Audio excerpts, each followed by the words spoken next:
आज आपण प्रकरण दुसरे पायथागोरसचा प्रमेय या प्रकरणाबद्दल आज आपण माहिती घेणार आहोत। हे पायथागोरसचं प्रमेय हे जे प्रकरण आहे ते प्रकरण मार्च 2021 ला 7 गुणांसाठी परीक्षेला येणार आहे। हे प्रकरण या प्रकरणापुरतच मर्यादित नाही, कारण पायथागोरसचे प्रमेय म्हटलं की आपल्या समोर जे सूत्र येतं कर्ण वर्ग बरोबर पाया वर्ग अधिक उंची वर्ग या सूत्राचा उपयोग आपल्याला या प्रकरणाच्या व्यतिरिक्त या विषयामधील काही दुसरे सुद्धा प्रकरण आहेत त्याच्यामध्ये आपल्याला त्याचा उपयोग करायचा आहे। कोणती प्रकरण आहेत? आपलं जे नंतरचं प्रकरण आहे वर्तुळ, ते वर्तुळ प्रकरणामध्ये सुद्धा आपल्याला या सूत्राचा उपयोग करायचा आहे। त्यानंतर आपलं नंतरचं प्रकरण आहे त्रिकोणमिती, त्या सुद्धा प्रकरणामध्ये या सूत्राचा उपयोग करून उदाहरणे सोडवायची आहेत। त्याच नंतर आपल्याला शेवटचं प्रकरण जे आहे महत्त्वमापन, त्यामध्ये सुद्धा या सूत्राचा उपयोग करायचा आहे आणि आपल्याला उदाहरणं सोडवायची आहेत। हे प्रकरण खूप या प्रकरणापुरतच नाही तर या विषयातील सर्व प्रकरणांमध्ये बऱ्याच ठिकाणी याचा उपयोग होणार आहे। त्यामुळे तुम्ही व्यवस्थितरित्या समजावून घेणं अत्यंत आवश्यक आहे। तर मग आपण या सूत्राबद्दल माहिती घेऊया आणि यावरील उदाहरणे पाहूया। सराव संच 2.1 शिकवण्याच्या आधी सुरुवातीला आपल्याला काही बेसिक कन्सेप्ट क्लिअर असणं आवश्यक आहे। जर तुम्हाला काही बेसिक कन्सेप्ट मी सांगितलेले तुम्हाला समजलेले असतील तर तुम्हाला सराव संच 2.1 मधील सर्वच्या सर्व उदाहरणं सोडवणं सोपं जाईल। मग ते कोणते कन्सेप्ट आहेत? या ठिकाणी पायथागोरसचे त्रिकूट, प्रमेय आणि व्यत्यास। पायथागोरसचा प्रमेय आणि त्याचा व्यत्यासही आपल्याला काय आहे, काय बद्दल माहिती ती आपल्याला माहिती असणं आवश्यक आहे। त्यानंतर त्रिकुटे कशी मिळवतात, त्याचं काय सूत्र आहे ते सुद्धा माहिती असणं आवश्यक आहे। त्यानंतर 30 60 90 चा प्रमेय, इथं 30 अंश कोनासमोरील बाजू निमपट असते आणि 60 अंश कोनासमोरील बाजू कर्निस्थ 3/2 पट असते कर्णाच्या, हा प्रमेय आहे। त्यानंतर 45 85 90 चा प्रमेय, त्याच्या कर्णाच्या 1 कर्निस्थ 2 पट असते। त्यानंतर समरूप आणि काटकोन त्रिकोणाचे प्रमेय, त्यानंतर भूमिती मध्याचे प्रमेय। एवढ्या बेसिक गोष्टी आपल्याला माहिती असणं आवश्यक आहे। आपण आता एका बाबीची माहिती घेऊया। आपण पायथागोरसचा प्रमेय सुरुवातीला पाहू। पायथागोरसचा प्रमेय उदाहरणार्थ पायथागोरसचा जो प्रमेय आहे तो फक्त काटकोन त्रिकोणालाच लागू होतो। म्हणजे जर काटकोन त्रिकोण असेल तरच आपण पायथागोरसचा प्रमेय लागू करू शकतो। मग ए बी सी या एबीसी त्रिकोणामध्ये एक कोन 90 अंशाचा आहे म्हणून हा काटकोन त्रिकोण झाला। 90 अंश कोनासमोरील बाजू ही कर्ण असते आणि दोन्ही बाजूपैकी एक पाया आणि एक उंची। मग आपण खालच्या बाजूला पाया म्हटलं आणि ही जी उभी बाजू आहे त्याला आपण उंची म्हणूया। म्हणजे कर्ण, पाया आणि उंची हे आपल्याला आधी प्रथम लक्षात आले पाहिजे। याचं पायथागोरसचा प्रमेय काय आहे तर कर्ण वर्ग बरोबर पाया वर्ग अधिक उंची वर्ग, हा प्रमेय आहे। म्हणजे कर्णाचा वर्ग हा उरलेल्या दोन बाजूंच्या वर्गांच्या बेरजे एवढा असतो, हा पायथागोरसचा प्रमेय झाला। याचा व्यत्यास काय आहे तर जर त्रिकोणाच्या दोन बाजूंच्या वर्गांची बेरीज त्याच्या कर्णाच्या वर्गाबरोबर असेल तर तो काटकोन त्रिकोण असतो।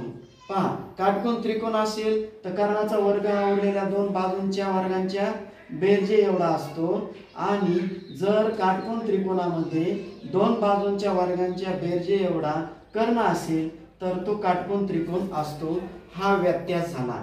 हे दोन्ही आपल्याला लक्षात आले पाहिजे। अर्थात काय, या दोघांच्या वर्गांची बेरीज या कर्णाच्या वर्ग एवढी आली की हा काटकोन त्रिकोण असतो आणि काटकोन त्रिकोण असेल तर कर्णाचा वर्ग हा पाया आणि उंचीच्या वर्गाच्या बेरजे एवढा असतो, हा त्याचा व्यत्यास झाला। आपण पायथागोरसचा प्रमेय आणि व्यत्यास याच्याबद्दल माहिती घेतली। आता त्यानंतर पायथागोरसचे त्रिकूट याबद्दल आपण माहिती घेऊया। पायथागोरसचे त्रिकूट म्हणजे काय तर त्रिकोणाला 3 बाजू असतात त्या काटकोन त्रिकोणामध्ये. मग त्याच्यामध्ये एक कर्ण असते, एक पाया असते आणि एक उंची असते. या 3 संख्यांचा समूह म्हणजे एक कर्ण असेल, दुसरं पाया असेल आणि तिसरी उंची असेल. आपण या कर्णाला आपण ए बाजू म्हणू, पायाला आपण बी म्हणू आणि उंचीला सी म्हणू. या 3 संख्यांचा समूह याला त्रिकुट असे म्हणतात. मग उदाहरणार्थ मी एक संख्या घेतली, कर्ण घेतला 5, पाया घेतली 4 आणि उंची घेतली 3. आता ह्या 3 संख्या त्रिकुट आहेत का?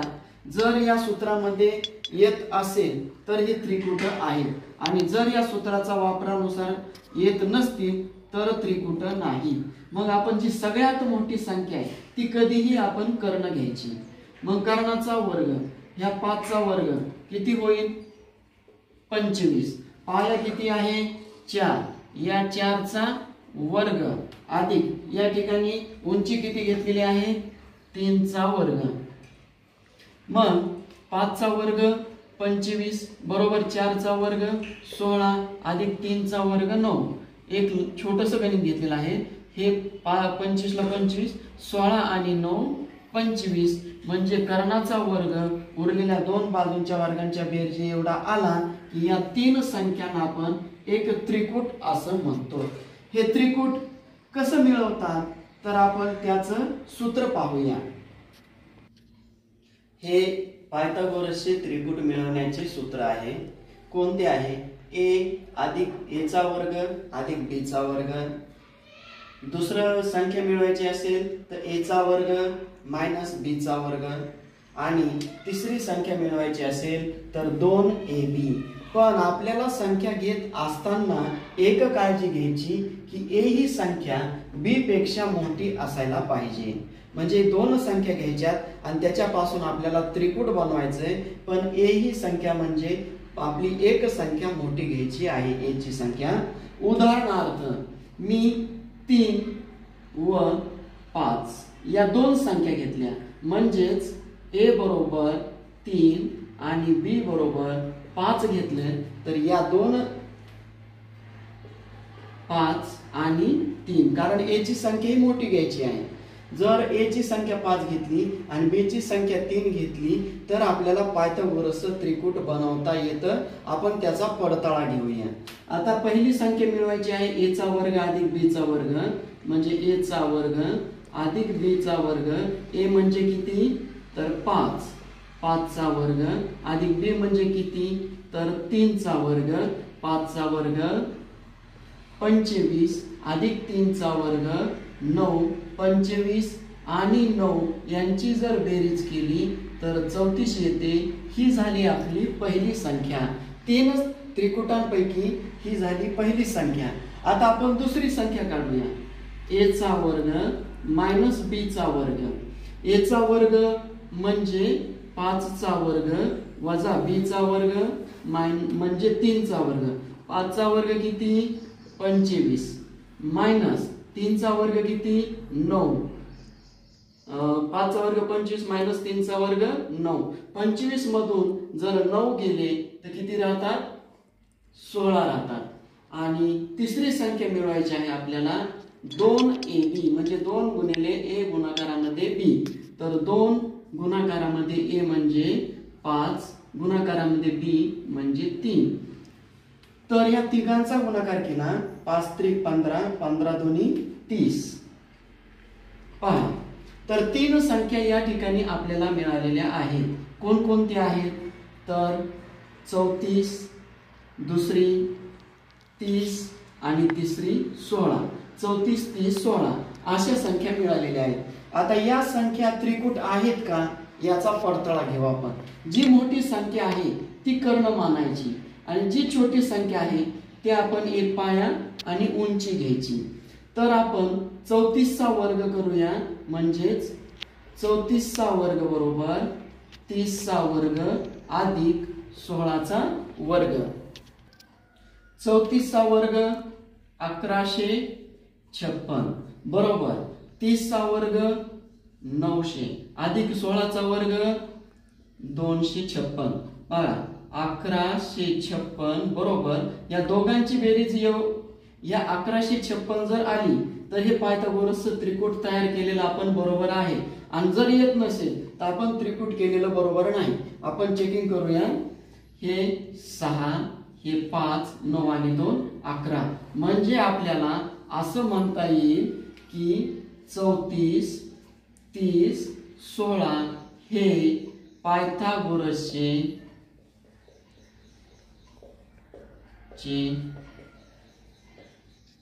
त्रिकूट आहे। हे पायथागोरसचे त्रिकूट आहे। आता आपण 30 60 90 अंशाचा प्रमेय पाहूया। 30 60 90 अंशाचा प्रमेय आहे जर एका त्रिकोणाची मापे 30 अंश 60 अंश आणि 90 अंश असतील तर 30 अंश कोनासमोरील बाजू कर्णाच्या निमपट व 60 अंश कोनासमोरील बाजू कर्णिस्थ 3/2 पट कर्णाच्या असते हा प्रमेय झाला। आता यावरील मी तुम्हाला काही उदाहरणं सांगतो म्हणजे तुमच्या लक्षात येईल। उदाहरणार्थ या कर्णाची लांबी 10 असेल तर या 30 अंश कोनासमोरील बाजू या 10च्या निम्मी असते।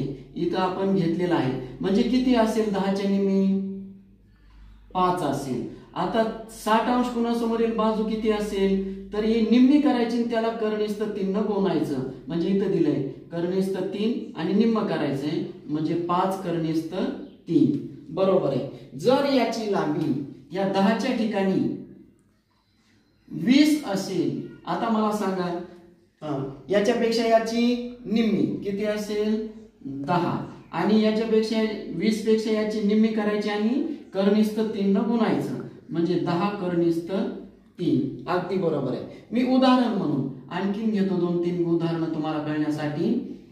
या कर्णाची लांबी 30 असेल आता सांगा खालच्याची किती लांबी असेल त्या 30च्या निम्मी म्हणजे किती येतं 15 आणि याची लांबी निम्मी आहे त्याला कर्णिस्थ 3 न गुणायचं। मला वाटतं 30 60 90 चा प्रमेय तुमच्या लक्षात आलेला असेल। आता याचा व्यत्यास असा आहे की जर कर्णापेक्षा एक बाजू निमपट आणि कर्णिस्थ 3/2 पट असेल तर तो त्रिकोण 30 60 90 चा असतो। 30 60 90 चा प्रमेय असा आहे की 30 60 90 जर माप असतील तर 30 अंश कोनासमोरील बाजू कर्णाच्या निम्मी असते आणि 60 अंश कोनासमोरील बाजू कर्णिस्थ 3/2 पट असते। याच्या उलट की जर कर्णापेक्षा याची लांबी निम्मी आणि कर्णिस्थ 3/2 पट असेल तर हा 30 60 90 चा प्रमेय असतो। हा झाला याचा व्यत्यास। आता आपण 45 45 90 अंशाचे प्रमेय पाहणार आहोत। आता इथं दोन कोणांची माप सारखे याचा अर्थ ह्या दोन बाजू सुद्धा सारख्या असणार आहेत म्हणजे दोन कोणांचे माप सारखे असतील तर दोन बाजूंची लांबी सारखी असते आणि दोन बाजूंची लांबी सारखी असेल तर दोन कोणांची मापे सारखी असतात। एक कोण 90 चा आहे आणि दोन्ही 45 45 आहेत। हा प्रमेय काय सांगतो की काटकोन करणाऱ्या बाजू या दोन्ही बाजू झाल्या या काटकोन करणाऱ्या बाजू कर्णाच्या 1/2 कर्णिस्थ 2 पट असतात। उदाहरण म्हणून तुम्हाला समजेल याच्यासाठी सांगतो की उदाहरणार्थ या कर्णाची लांबी 10 असेल तर 10च्या निम्म करा किती होईल 5 आणि त्याला कर्णिस्थ 2 नी गुणा। या दोघांची लांबी सारखी अर्थातच याची सुद्धा तेवढीच असेल। उदाहरणार्थ याची लांबी 20 असेल आता खालच्याची बाजूची या दोन्ही बाजूंची लांबी काय असेल 10 कर्णिस्थ 2 10 कर्णिस्थ 2 असेल। याची लांबी 30 असेल तर ह्या दोघांची लांबी किती असेल 15 कर्णिस्थ 2 15 कर्णिस्थ 2 म्हणजे तुमच्या लक्षात ठेवायला पाहिजे। पण या कर्णाची लांबी जर 30 कर्णिस्थ 2 असेल तर फक्त आपण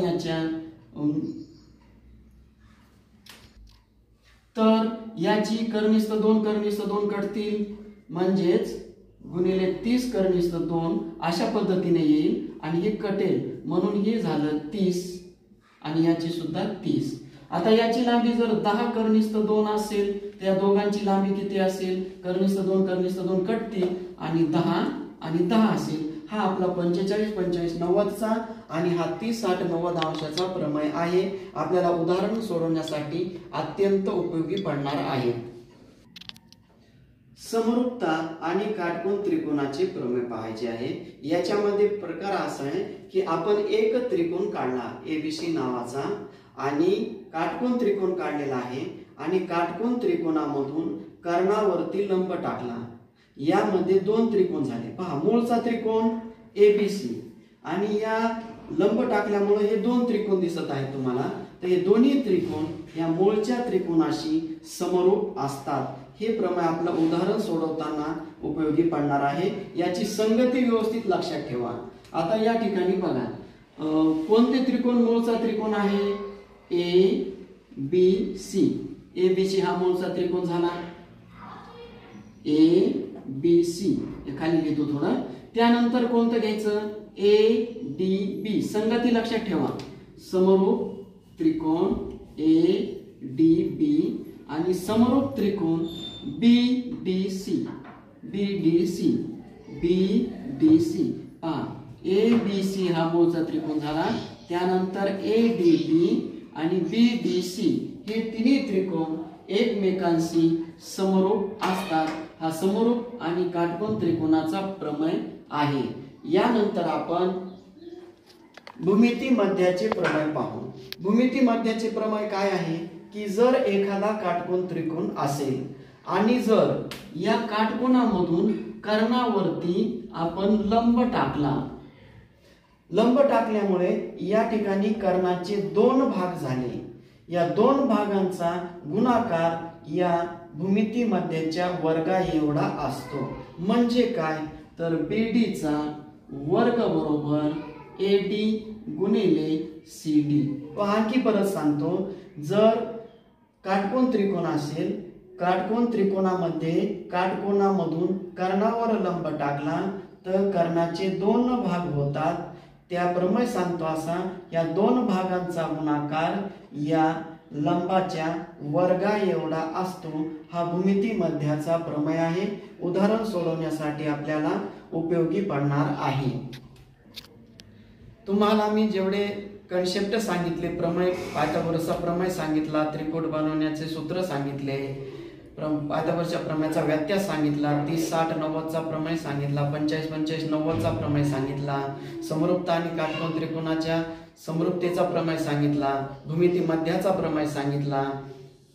एवढे जर तुमचे कन्सेप्ट क्लिअर झाले तर तुम्हाला सराव संच 2.1 मधील सर्वच्या सर्व उदाहरणं सोडवता येतील. आपण आता सराव संच 2.1 मधील उदाहरणे पाहू. प्रश्न पहिला सराव संच 2.1 मधील तो असा आहे की खाली काही त्रिकुट दिलेली आहेत. ती त्रिकुट पायथागोरसी आहेत का? म्हणजे तीन संख्यांचा एक ग्रुप दिलेला आहे, तर ती पायथागोरसच्या प्रमेयाचा उपयोग करतात का? म्हणजे त्याच्याप्रमाणे येतं का? जर येत असेल तर त्रिकुट असतील तर ते पायथागोरसचे त्रिकुट आहेत आपल्याला सिद्ध करायचे, आणि नसतील तर आपल्याला ते त्रिकुट नाहीत असं सिद्ध करायचं आहे. आपण या ठिकाणी सर्वात मोठी संख्या ही कर्ण घ्यायची आणि दुसऱ्या राहिलेल्या संख्या आपण दोन बाजू घ्यायच्या. तर आपण एका याला आपण L म्हणू. L म्हणजे कर्ण, M म्हणजे एक बाजू आणि N म्हणजे दुसरी बाजू घेतली. तर आपलं L चा वर्ग म्हणजे 12 चा वर्ग बरोबर 144. आता आपल्या दोन्हींच्या वर्गांची बेरीज 144 आली तर पायथागोरसचं त्रिकुट आहे, आणि जर आली नाही तर पायथागोरसचे त्रिकुट नाही. मग M चा वर्ग अधिक N चा वर्ग. M म्हणजे 4 चा वर्ग, N म्हणजे 9 चा वर्ग. 4 चा वर्ग 16 अधिक 9 चा वर्ग 81. या दोघांची जर बेरीज केली तर 8 आणि 1 9. पहा, या ठिकाणी L चा वर्ग बरोबर M चा वर्ग अधिक N चा वर्ग आलेलं नाही, म्हणजे आलेलं नाही या दोघांच्या वर्गांची बेरीज. म्हणून हे पायथागोरसचे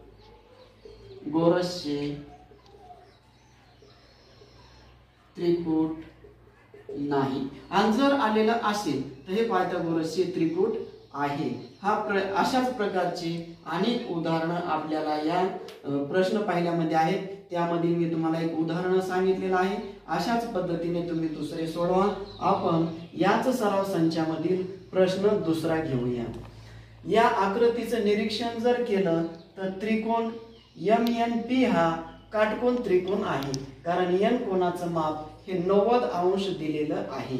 त्रिकोण MNP मध्ये कोण n बरोबर 90 अंश आहे आपल्याला दिलेला आहे। त्यानंतर काय केलंय की काटकोन त्रिकोणामध्ये या काटकोनामधून कर्णावर लंब टाकलेले आहे। कर्णावर लंब टाकल्यामुळे या कर्णाचे 2 भाग झालेले आहेत। त्या दोन्ही भागांचं विभाजन झालेलं आहे। आताच तुम्हाला मी काही प्रमेय सांगितलेले आहेत, काही गुणधर्म सांगितलेले आहेत, त्यांचा वापर करून आपण या ठिकाणी करायचे आहे। मग या दोन्हीचं जे विभाजन झालेलं आहे त्यांचा गुणाकार या भूमिती मध्याचा म्हणजेच NP वर्गा एवढा असतो। हा भूमिती मध्याचा प्रमेय आहे। मग आपण असं घेऊ शकतो NQ चा वर्ग बरोबर MQ गुणिले PQ। ह्याला कारण लिहावं लागेल भूमिती मध्याच्या प्रमेयावरून, भूमिती मध्याच्या प्रमेयावरून आपण घेतलेला आहे। मग NQ चा वर्ग आपल्याला काढायचा आहे, म्हणून NQ चा वर्ग बरोबर MQ ची लांबी किती आहे तर 9 आहे गुणिले PQ ची किती आहे 4 आहे। मग NQ चा वर्ग बरोबर 9 चौक 36। जर आपण याचं वर्गमूळ काढलं तर NQ बरोबर 6 हे आपली NQ ची लांबी झालेली आहे। हा सराव संच 2.1 मधील प्रश्न तिसरा आहे की त्रिकोण PQR मध्ये P कोणाचं माप 90 आहे आणि PM QR या बाजूवरती लंब टाकलेला आहे। आपल्याला PM ची लांबी 10 दिली आहे आणि QM ची लांबी 8 दिलेली आहे आणि QR ची लांबी काढायची आहे। तर आपल्याला प्रत्येक गणितामध्ये जे दिलेलं आहे आणि काढायचं आहे ते आपण सुरुवातीला लिहून टाकायचं, म्हणजे आपल्या समोरचा प्रश्न क्लिअर होतो। आपल्या समोर जर थोडं निरीक्षण केलं तर तुमच्या लक्षात येईल की हा काटकोन त्रिकोण आहे। काटकोन त्रिकोणामध्ये काटकोनामधून कर्णावर लंब टाकलेला आहे, म्हणजेच तुमच्या लक्षात आलं पाहिजे की या ठिकाणी कर्णाचे 2 विभाजन झालेलं आहे, म्हणजेच भूमिती मध्याचा प्रमेय वापरायचा आहे। या ठिकाणी दिलेली माहिती लिहिली आहे आणि काय काढायचं आहे ते सुद्धा लिहिलेलं आहे। आपण सुरुवातीला भूमितीच्या मध्याच्या प्रमेयावरून MR ची लांबी काढू आणि त्यानंतर QR ची लांबी काढूया। तर PM चा वर्ग बरोबर QM गुणिले MR, याला कारण लिहावं लागेल भूमिती मध्याच्या प्रमेयावरून। भूमिती मध्याच्या प्रमेयावरून आपण घेतलं। आता PM चा म्हणजे कितीचा वर्ग 10 चा वर्ग बरोबर QM ची लांबी 8, MR ची लांबी आपल्याला काढायची आहे।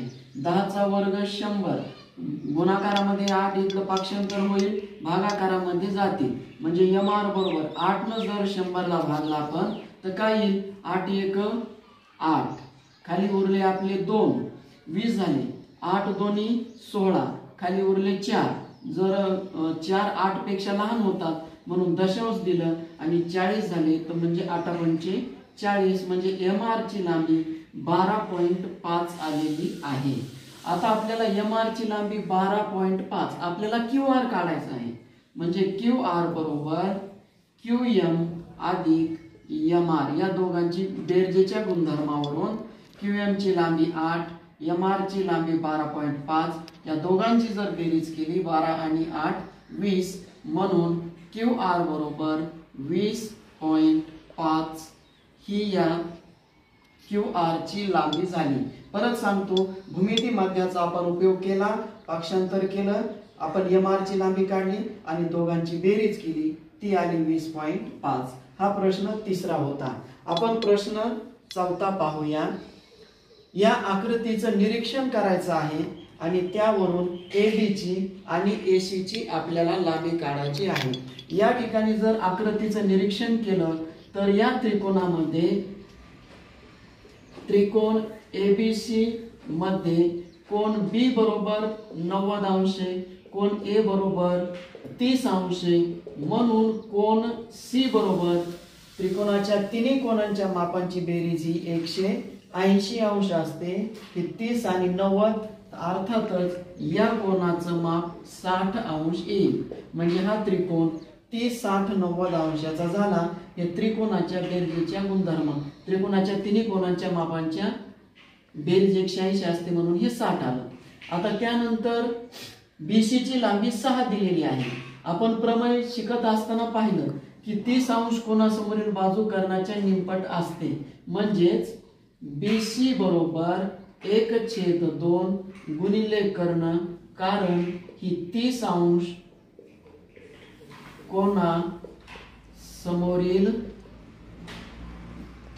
कोणासमोरील बाजू आहे म्हणून आपण असं घेतलेलं आहे. मग BC ची लांबी 6 बरोबर 1/2 AC गुणिले 2, इकडे भागाकारामधले 2 गुणाकारात होतील म्हणून AC बरोबर 2 गुणिले 6 म्हणून AC बरोबर 6 दोन्ही 12. म्हणजे आपल्या या कर्णाची लांबी 12 आलेली आहे. याच्यापेक्षा याची लांबी निम्मी असते. आपण प्रमेय शिकत असताना पाहिलेला आहे. त्यानंतर आपल्याला काढायची आहे लांबी AB ची. AB बरोबर कर्निस्थ 3/2 पट गुणिले कर्ण, कारण आहे आपलं 60 अंश कोणासमोरील बाजू. 60 अंश कोणासमोरील बाजू आहे म्हणून आपण असं लिहिलेलं आहे आणि असं लिहू शकता. मग AB ची लांबी आपल्याला काढायची आहे. बरोबर कर्निस्थ 3/2 गुणिले कर्ण किती आपला आलेला आहे 12, म्हणजे 12. 2 ने जर 12 ला भागलं, वेगवेग बेसक 12, म्हणजे AB बरोबर 6 कर्निस्थ 3 ही लांबी आपली AB ची आलेली आहे. परत एकदा सांगतो, या त्रिकोणाचं निरीक्षण जर केलं तर एक कोण 30 अंशाचा होता, दुसरा 90 चा होता, म्हणून 60 चा झाला, कारण त्रिकोणाच्या तिन्ही कोणांच्या मापांची बेरीज.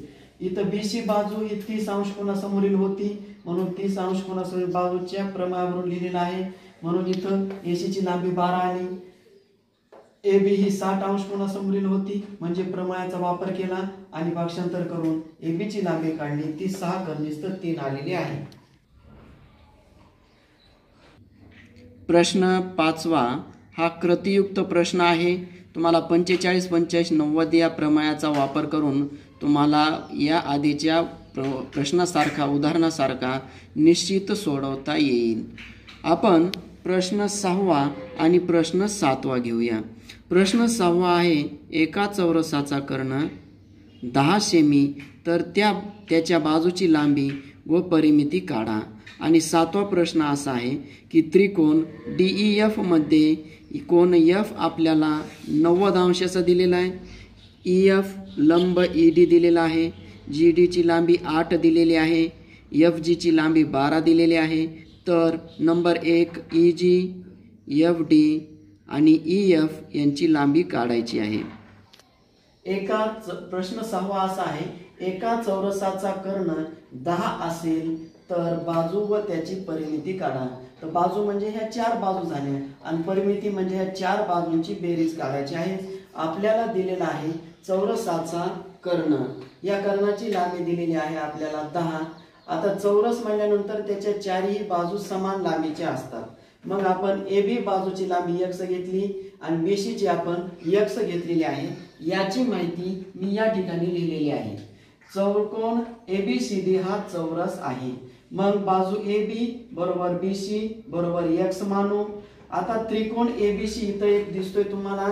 या B मध्ये त्रिकोण ABC मध्ये कोण B हा 90 अंशाचा आहे म्हणून या काटकोन त्रिकोण तयार झालेला आहे. मग काटकोन त्रिकोण असेल तर आपण पायथागोरसचा प्रमेयाचा उपयोग करतो म्हणून इथं लिहिलेलं आहे.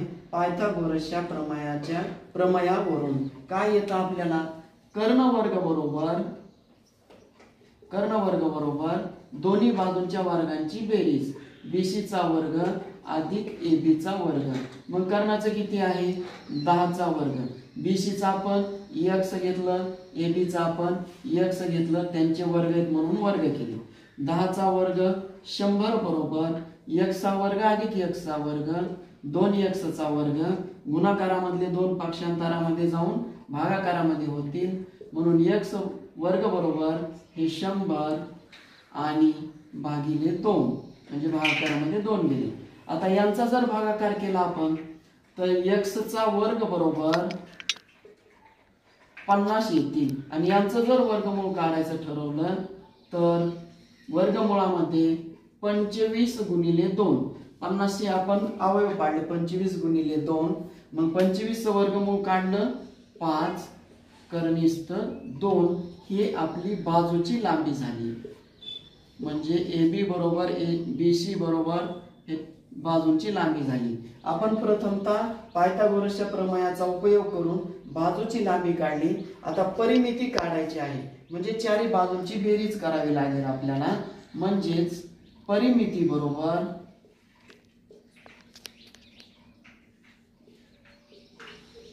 चार गुणिले बाजू करा किंवा चारी बाजूंची बेरीज करा. मग आपण जर केलं तर 4 गुणिले बाजूची लांबी आहे 5 कर्निस्थ 2 जर 5 गुणिले 4 केले तर 20 कर्निस्थ 2 ही झाली आपली चौरसाची परिमिती. प्रश्न 7व्या मध्ये आपल्याला एक त्रिकोण दिलेला आहे. त्या त्रिकोणाचं नाव आहे त्रिकोण DFE आणि F या कोणाचं माप 90 अंशाचं दिलेलं आहे आणि F पासून म्हणजे काटकोनामधून कर्णावर लंब टाकलेला आहे. लंब टाकल्यामुळे कर्णाचे दोन भागामध्ये विभाजन झालेले आहे आणि असं जर विभाजन झालेलं असेल तर आपण भूमिती मध्याचा उपयोग करू शकतो. म्हणून आपण या ठिकाणी GF चा वर्ग बरोबर GD गुणिले EG म्हणजे दोघांचा गुणाकार आणि आपण हे घेतलेलं आहे भूमिती मध्याच्या प्रमेयावरून.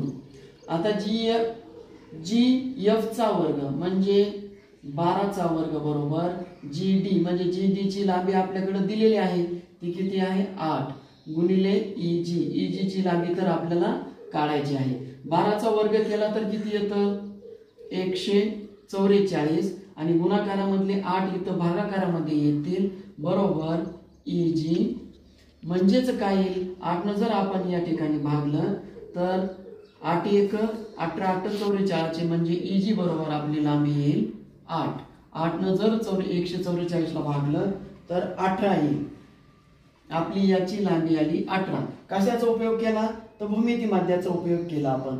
नंबर 2 ला काय काढायचं आहे आपल्याला FD काढायचे आहे. या ठिकाणी जर तुम्ही निरीक्षण केलं FD म्हणजे हा एक काटकोन त्रिकोण होणार आहे. कोणत्या त्रिकोणामध्ये त्रिकोण GDF मध्ये कोण G बरोबर 90 अंश आहे. म्हणून पायथागोरसच्या प्रमेयावरून या ठिकाणी कर्ण कोणता होईल DF होईल. DF चा वर्ग बरोबर GD चा वर्ग अधिक FG चा वर्ग. हे कशावरून घेतलं तर पायथागोरसच्या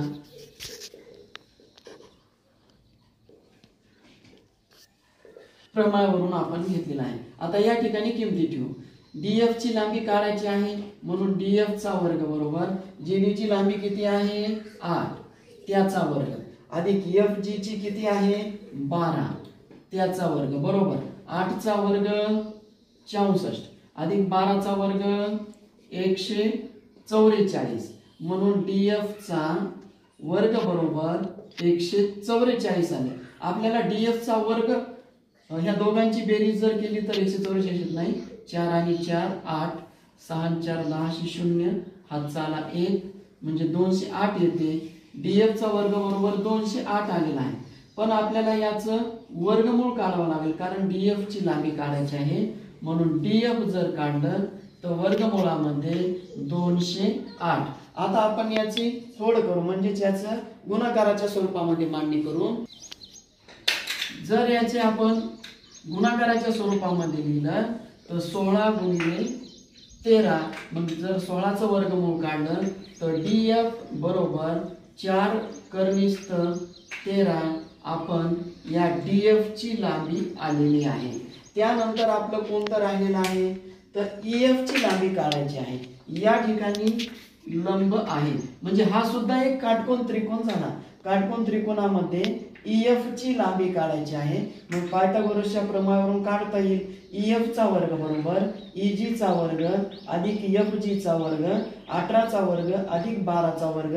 ज्याप्रमाणे आपण आता या ठिकाणी काढलेला आहे त्याचप्रमाणे तुम्ही या EF ची सुद्धा पायथागोरसच्या प्रमेयावरून लांबी काढू शकता.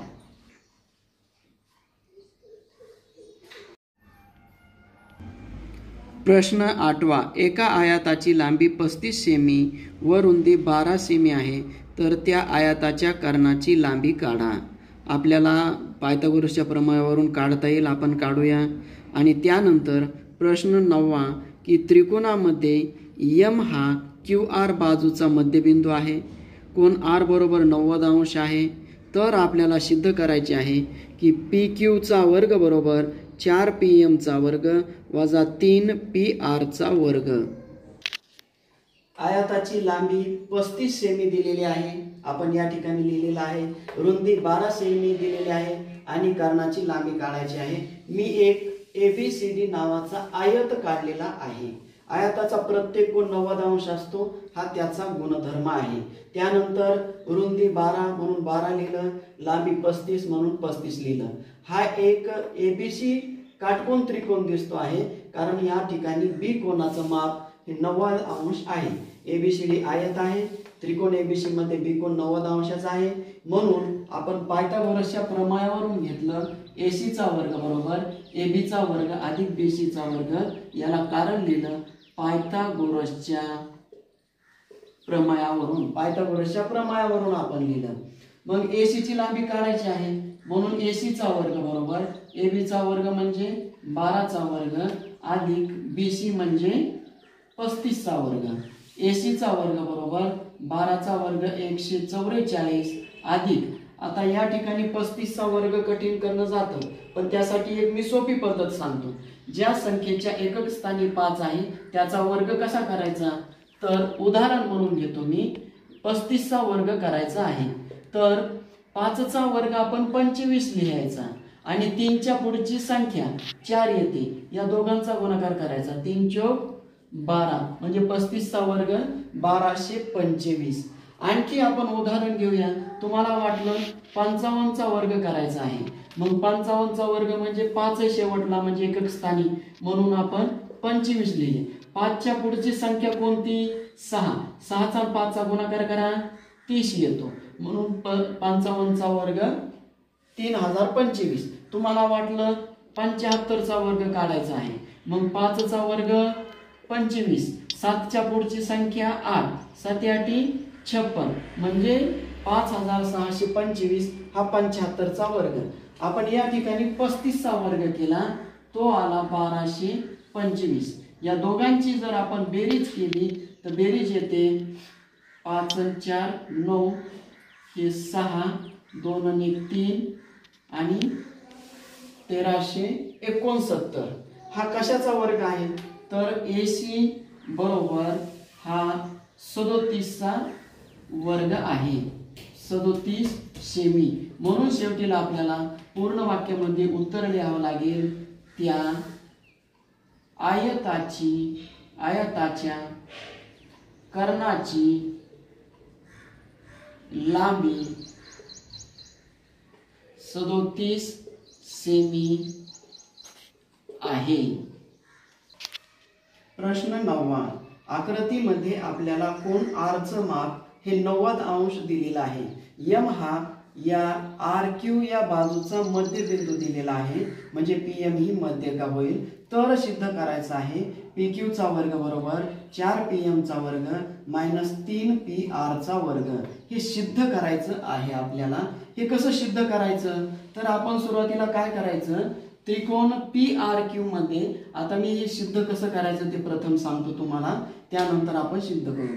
त्रिकोण पी आर क्यू मध्ये आपण पायथागोरसच्या प्रमेयाचा उपयोग करायचा आणि कर्ण वर्ग बरोबर पाया वर्ग अधिक उंची वर्ग.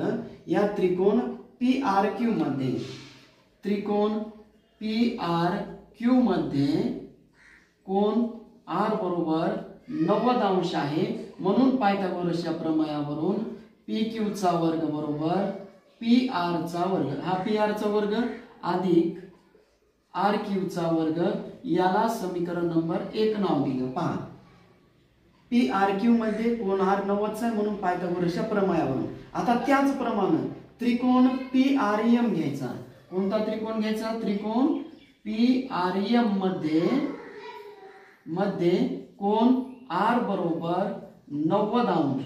मग या त्रिकोणामध्ये आर हा 90 अंश आहे, मग पायथागोरसच्या प्रमेयावरून होईल काय होईल, पीएम चा वर्ग बरोबर पी आर चा वर्ग अधिक आर एम चा वर्ग, याला समीकरण नंबर मी 2 नाव दिलेलं आहे.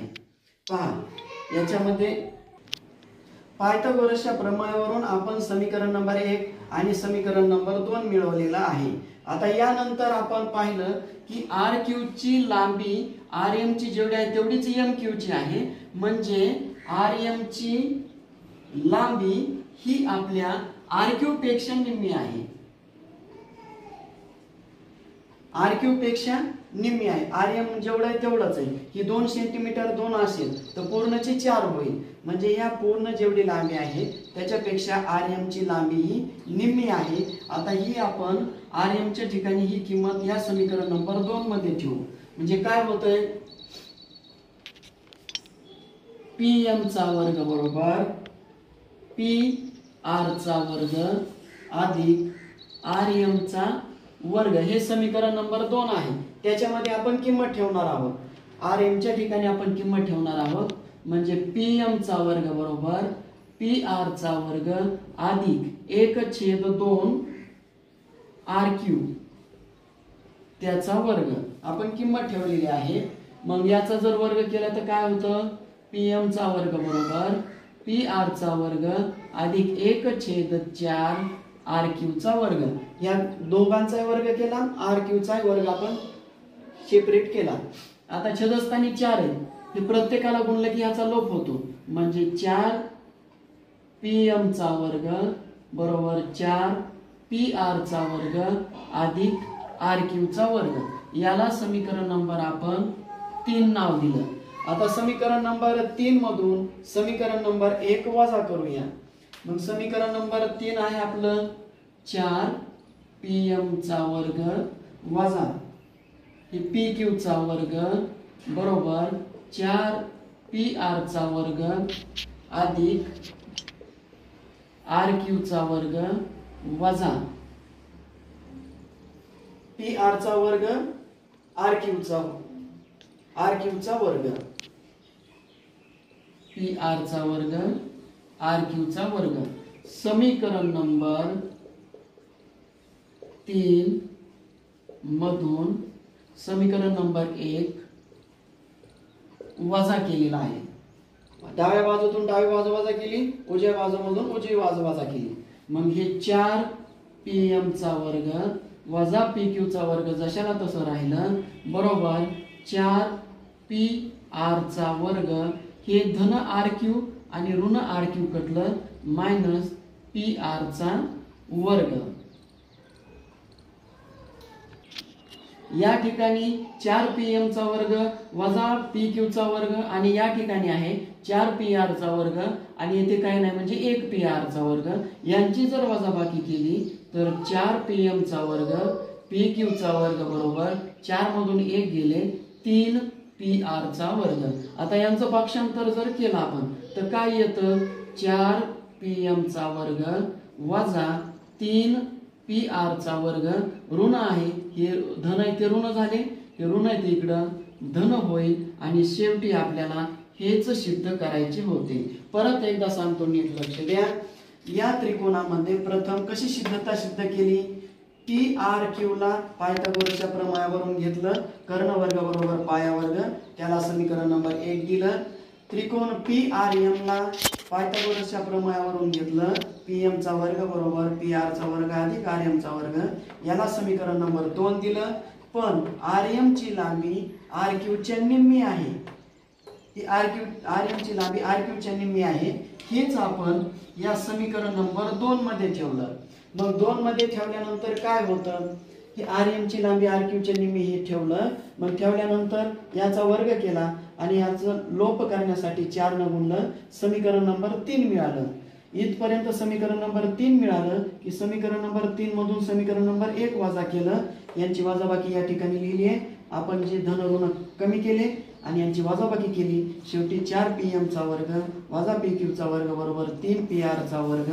हे धन आहेत ऋण झाले, हे ऋण आहेत धन केले आणि हेच आपल्याला शेवटी सिद्ध करायचे होते।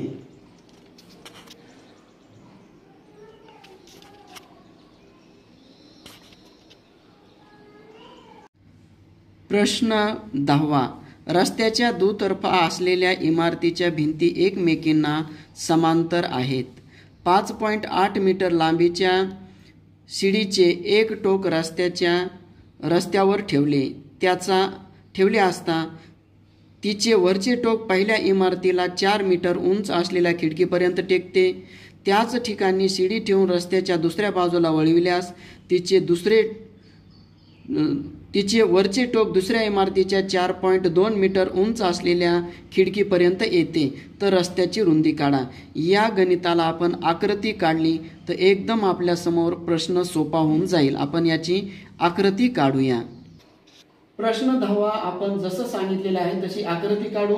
आता या ठिकाणी सांगितलेलं आहे, रस्त्याच्या दुतर्फा असलेल्या इमारतींच्या भिंती एकमेकींना समांतर आहेत। आपण या ठिकाणी एक रस्ता घेऊया, तुमच्या समोर लक्षात येईल। आपण जर या ठिकाणी एक रस्ता घेतला, आता याच्यावरती दोन समोरासमोर भिंती उभा असलेल्या दोन भिंती आहेत। ह्या भिंती आहेत, इमारतीच्या भिंती आहेत। याच्यामध्ये काय केले, 5.8 लांबीची एक शिडी घेतली आणि ती शिडी काय केली, एका रस्त्याच्या एक टोक रस्त्यावरती ठेवलं आणि रस्त्यावर ठेवल्यानंतर तिचे दुसरे टोक ह्या इमारतीवरती ठेवले। 5.8 लांबीची 5.8 मीटरची एक शिडी घेतली आणि त्या इमारतीच्या पहिल्या भिंतीवरती ठेवली, तर या ठिकाणी भिंत आहे ती खिडकी आहे, तर तिचे 4 मीटर उंची आहे, 4 मीटर उंची आहे। आणि हीच शिडी या शिडीचं आपण टोक उचललं आणि इमारतीच्या दुसऱ्या भिंतीवरती ठेवलं, तर हिची सुद्धा लांबी तेवढीच आहे। ही शिडी एकच शिडी असल्यामुळे तिची सुद्धा लांबी तेवढी आहे, मात्र ही 4 मीटर उंचीवर पोहोचलेली आहे, तर या ठिकाणी 4.2 मीटर आहे। तर आपल्या समोरचा प्रश्न असा आहे की त्या रस्त्याची रुंदी काढा।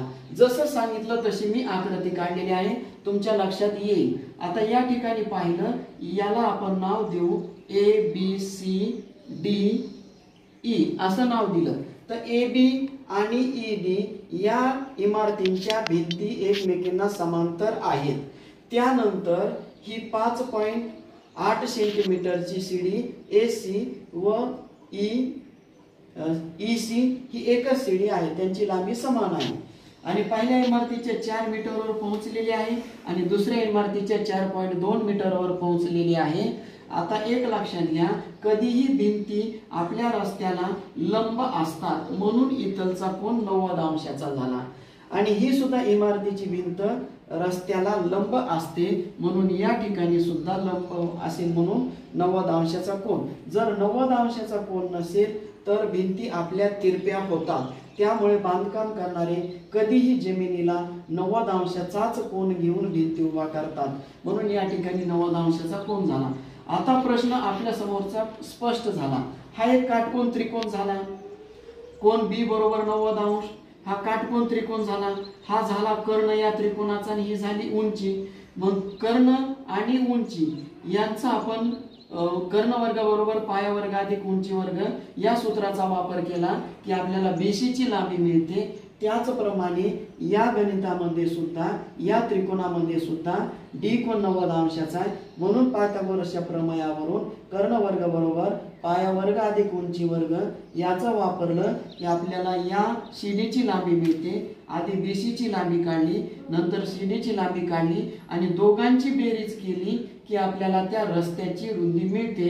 हा आपण प्रश्न गृहपाठ म्हणून तुम्हाला सोडवायला मी सांगत आहे. निश्चित तुम्हाला सराव संच 2.1 मधील सर्वच्या सर्व प्रश्न सांगितलेले आहेत. हा तुम्हाला पायथागोरसच्या प्रमेयावरून सोडवता येईल आणि सोडवा, निश्चित तुम्हाला सोपा जाईल.